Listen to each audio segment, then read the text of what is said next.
Assalomu alaykum azizlar, Texnik xabar yana efirda.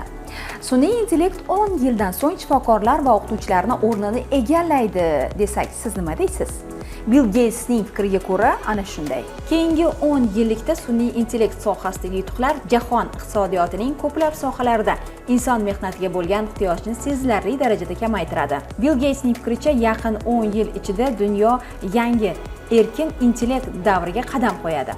Uning ta'kidlashicha, bu sun'iy intellektga asoslangan texnologiyalarning jadal rivojlanishiga olib keladi. Ular hayotning deyarli barcha jabhalariga, tibbiy xizmat ko'rsatish va tashxis qo'yishni yaxshilashdan tortib, sun'iy intellekt repetitorlari va virtual yordamchilarning keng tarqalishiga qadar kirib boradi. Ayrim mutaxassislarning fikricha, sun'iy intellekt odamlarning o'rnini butunlay egallamaydi, aksincha ularning ish unumdorligini oshirishga ko'maklashadi. Bu esa o'z navbatida iqtisodiy o'sishni rag'batlantiradi va yangi ish o'rinlarini yaratishga yordam beradi. Biroq Microsoft sun'iy intellekt bosh direktori Mustafo Sulaymonning fikricha, yaqin yillarda texnologik taraqqiyot ko'plab kasblarda tub o'zgarishlar ro'y berishiga olib keladi va mehnat bozoriga juda katta ta'sir ko'rsatadi.